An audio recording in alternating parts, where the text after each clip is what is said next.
We're in Amud HaTfilah, the Baal Shem Tov, Ois Tzadik Aleph. And we're talking about prayer. And we're saying that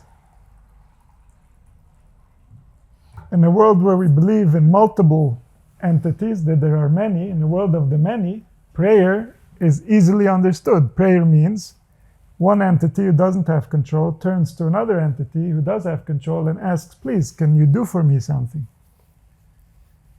But if we believe in the unity, which means that there's only one entity, prayer needs to be now re-understood based on the understanding that there's only one that exists, and all of us are channels of that one.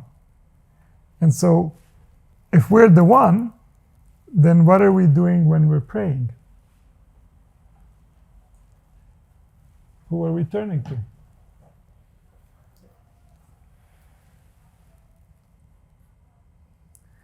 And so the difference between working in a world where we think there are many and working in a world where we think the truth, which is that there's only one, is the difference between what Chazal call doing something lishma or doing something sheloi lishma. Lishma means you are it. You're doing it, for the one that you are. Who else would you do for? Sheloi lishma means you're not it. You're doing it for something else, for some other reason, because you're going to get a benefit. So in Lishma, you're not looking for the benefit, you're looking for the thing that you're doing, you're looking for the actual effect. That's your goal. Sheloi Lishma, the actual effect is not your goal. What am I going to get for it is your goal. And so if you're doing an action Lishma, what does Lishma mean? For the sake of itself. Because you are it, and when you help it, it's good for you. But if you do something sheloi lishma, it means you're not doing it for the sake of itself. For the sake of itself, you would not do it. You're doing it because there's another purpose that you anticipate. And therefore, this justifies your investing the energy. And so when we pray lishma, when we daven lishma, what does it mean to daven lishma? It means I'm davening for the sake of what I'm doing. And why? Why would I do it for the sake of what I'm doing? Because it, the thing that I am, needs me to do so. What does it need you to do?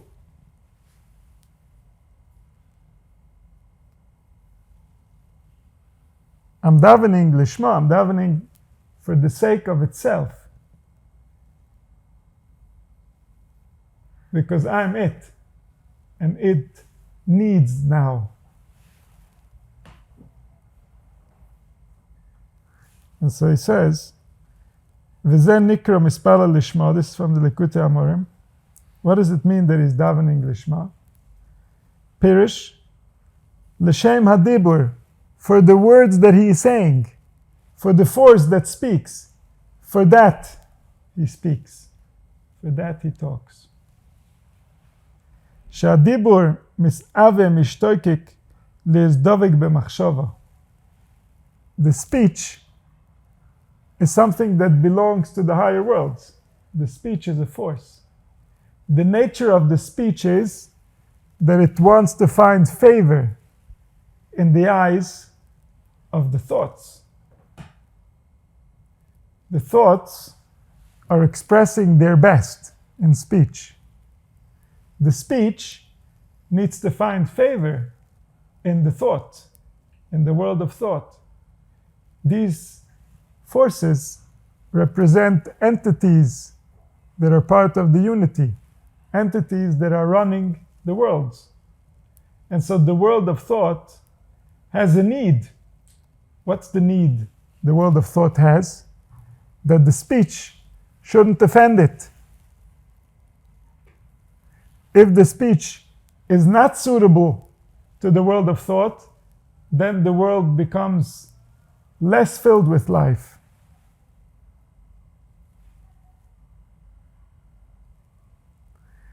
And so he's speaking, he's praying. Why? Because he wants to wake up something with his speech that will find favor in the world of thought. It will relieve the pressure from the world of thought. And by doing that, he's serving the greater purpose. He's serving the Shekhinah. This is the requirement of the source. This is not because he personally needs something. No, it's the forces that need balance. He's doing a service to the forces. He is allowing them, through his channel, through his vessel, to rebalance themselves, to remember themselves accurately, to become what they were always meant to be.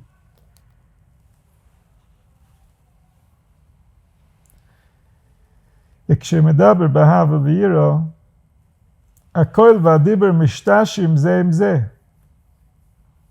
והחוכמה משגחת על זה. When he speaks with love and with awe, the voice and the speech, they entertain each other. All the forces over here that we think we are using are in fact using us. And then the question becomes, are we a source of reconciliation between the forces, or are we a cause of friction between the forces? Are we a cause of the world of speech getting along with the world of thought, the world of action getting along with the world of speech? Or are we a source, are we a channel through which comes in friction, through which comes in conflict between the worlds, between the forces? And so this is all part of the yichud. This is not one who has control speaks to one who doesn't have control. No, the one who has control is directing his control in order to return to order between the forces, so that everything is in its right place, so that everything is aligned with what it was meant to be.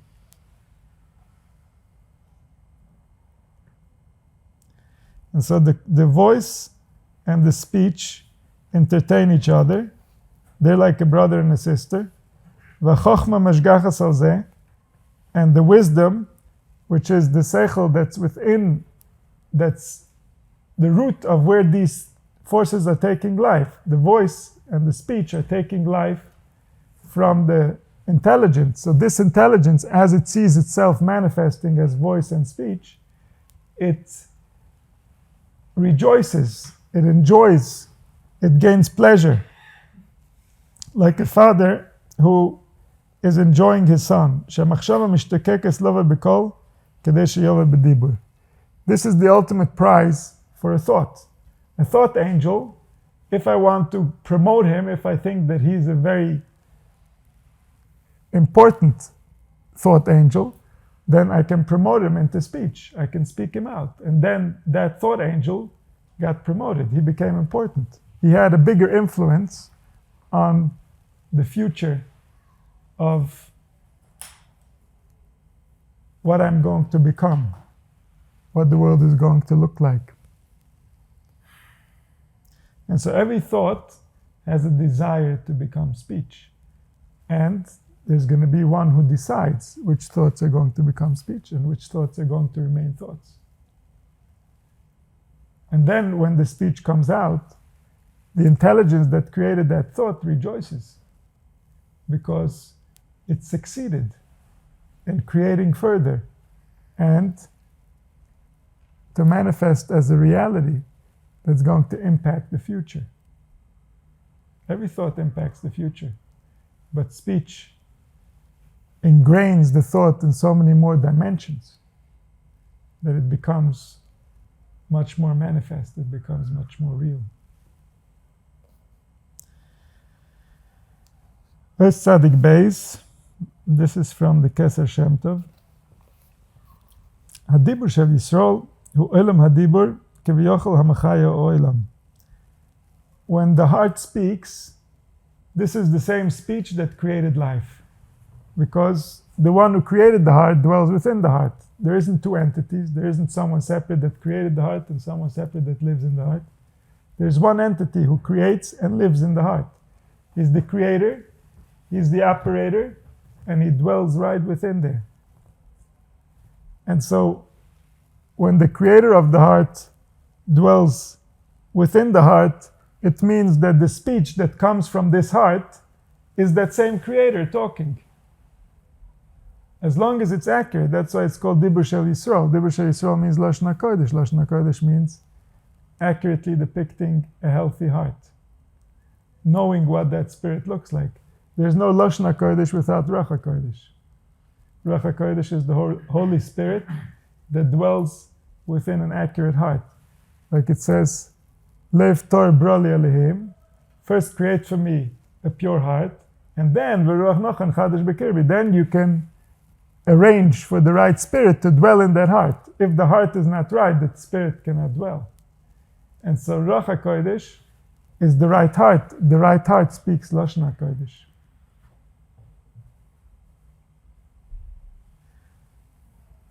And so the same force that gives life to the worlds is the one that dwells within the worlds. The same one that dwells within the worlds is the one that speaks from within the hearts. And so that's that same force, the same Olam HaDibur. And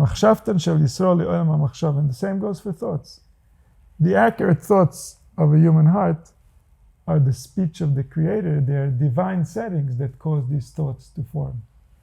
And so as long as the heart is accurate, the thoughts represent the will of the Infinite One who designed and measured everything.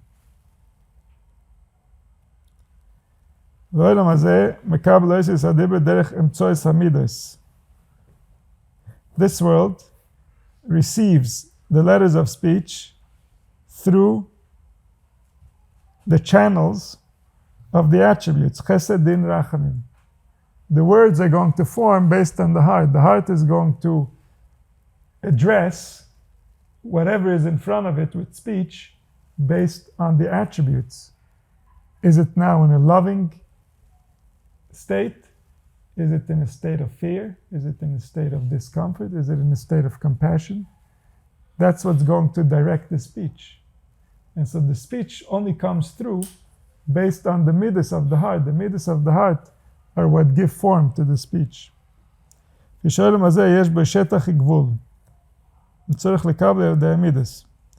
has to get a depth and he has to get boundaries. And so based on the excitement, let's say if one is in love, there's going to be an excitement in the speech that comes from the depth of the emotion, of how much he's feeling the love. And then there's going to be the way that he defines and expresses what words does he use, what does he say, and what doesn't he say. So all this is based on the emotion that's in the heart. Like the sun, you can't see the sun itself, the light of the sun.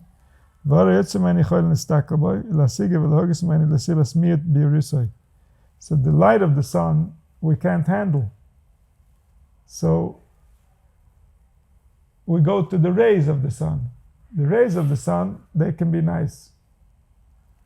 And so the sun we can't handle because it's so light, you can't see it as light. But the ray is much less light, so you can see it as light. And so the same goes for the heart. The heart is so light, you can't see it as light. But the attributes, which are the rays of the heart's light, those you can perceive. You can see the person's love, you can see the person's fear. That's nothing compared to who he is. He is a shining light that's much bigger than his love. His love is just one ray, like a ray coming from the sun. He showed a little bit of his face, a little glimpse. And so we are blinded by what the heart is. But the rays of the heart, this is what give us an indication of what we're interacting with over here. What a powerful spiritual entity this is.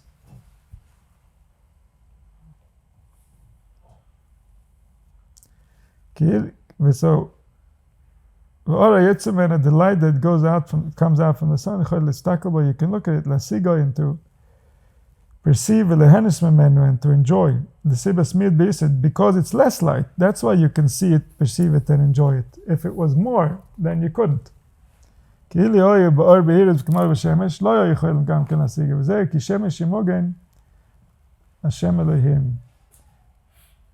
Shemesh Imogen means he is a son and a protector, which means that he is a sun, just like the sun. It stands in the middle of the skies and it holds the entire solar system in place. Somehow, whatever it is the sun is anchored to, the sun is what's anchoring the entire solar system, which is the planet we're on, the moon, and the planets that surround the sun, like Mercury and Venus and Mars and Jupiter and Saturn. And so all this is being pinned down by the sun that's giving these light. These are all little fragments of the sun. Just like Saturn has a crown around it, the sun has a crown around it. And the crown around the sun are the Koch Velechet, the planets of the zodiac. And so these give life to everything that we know. And the same way, the Creator, which is the Nimshal, is what's holding down creation and giving it power, giving it light, giving it a space to be. So that force is a Shemesh, it's like a sun. And it's a Mogen, it's a protector. What does it protect us of? What does the sun protect us of? It protects us from non-existence. Non-existence is always chasing us. And the one that gives us life is protecting us from that. He's a constant protector. If he wouldn't protect us 1 second from non-existence, non-existence would eat us immediately. Because existence means that there's someone that's saying continue. And that's the protection that we're getting from him. And so he resides in all, and he protects them from within. He continues them. And so this sun, when we speak about it as the spark that's within a human being, we say that from this spark, you can't get the light of this spark. The light of the spark is too high. You can only see some rays of it. What are the rays? The attributes. You can see it manifesting. You can see it showing itself. If you will collect all the sparks, then you will see that all these sparks are just a ray from the sun that's giving these sparks life. So the sun we can't relate to at all because it's so alive. The spark of the sun we can't even relate to because it's so alive. The rays of the spark, that's where we can start seeing something. Oh, look, it's doing something. It's interacting. It's coming to life. It's being animated by a force, by an invisible force that dwells within it, that can suddenly gain power, gain desire, and come forth and manifest within the body and become. And so this is all just rays from the spark of the sun.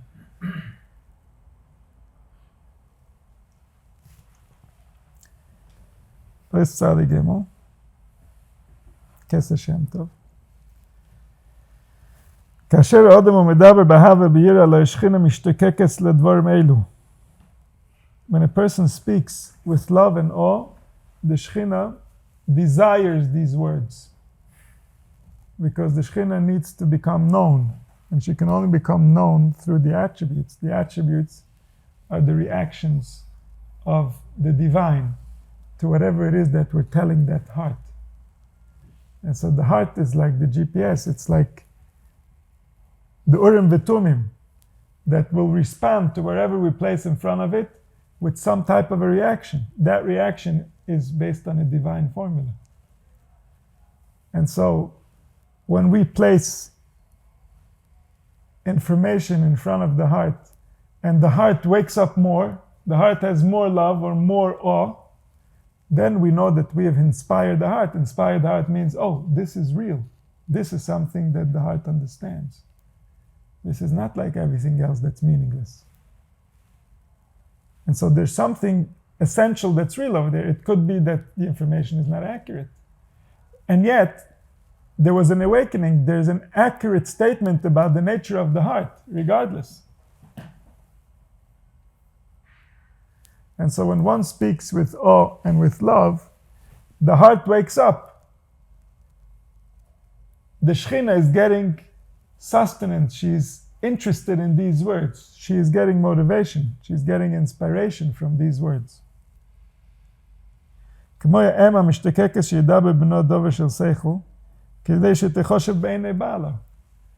a woman wants her children to speak wisdom, to speak wisely, to behave wisely, because then she will gain favor in the eyes of her husband.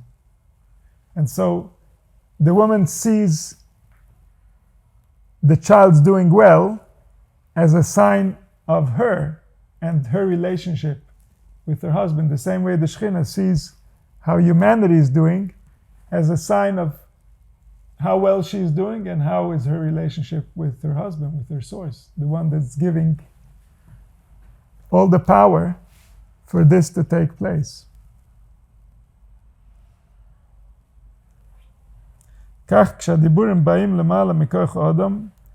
When the words come above from the force within man, mekushotim, they have their jewelry. From this force is born a tremendous pride. The angels are proud with humanity. The Shekhinah is proud with humanity. Look, they are intelligent, they are making progress, they do have the sensitivity to know right from wrong. They do have the sensitivity to understand the nuances of the soul, of what's really necessary in order to do life better.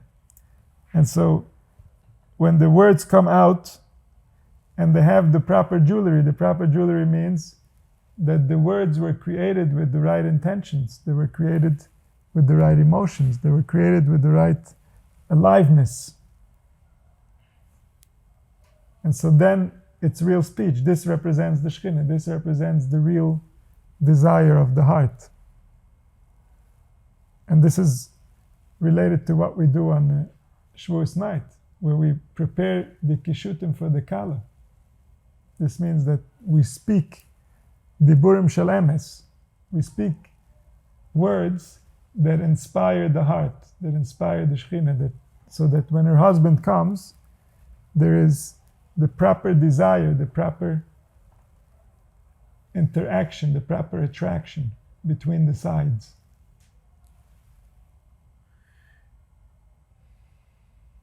When there's the proper speech with the right emotions, the angels say, who is like Klal Yisrael Goy Echad Ba'aretz?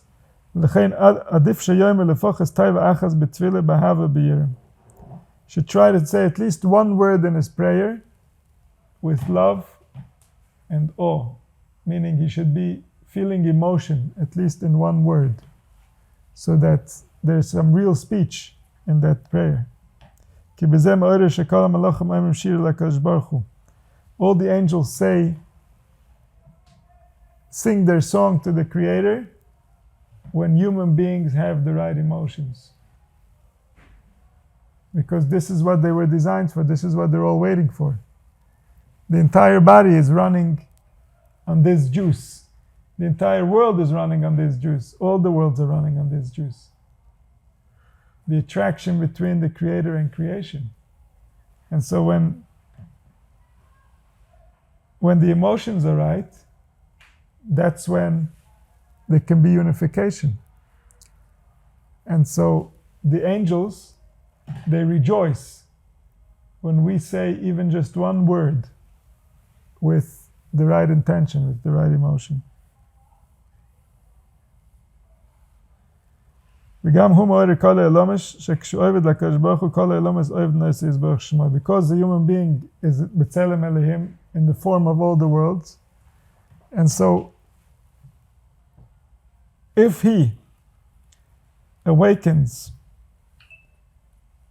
even one word within his prayer that comes forth from the heart, that comes forth from a real interaction between the intelligence that lives in life and the reality at hand, through doing that, he wakes up all the worlds. He wakes up all the forces that work to create life, now worked a little bit better, a little bit more in tune, with the right intention, with the right motivation, the way that they were designed to work. And therefore, there's relief in all the worlds. The worlds gain power. And of course, the one who brings this relief, he gains the first. As the Shefa comes to the world, it comes to the source who opened the channels first. And from there it spreads to the entire world.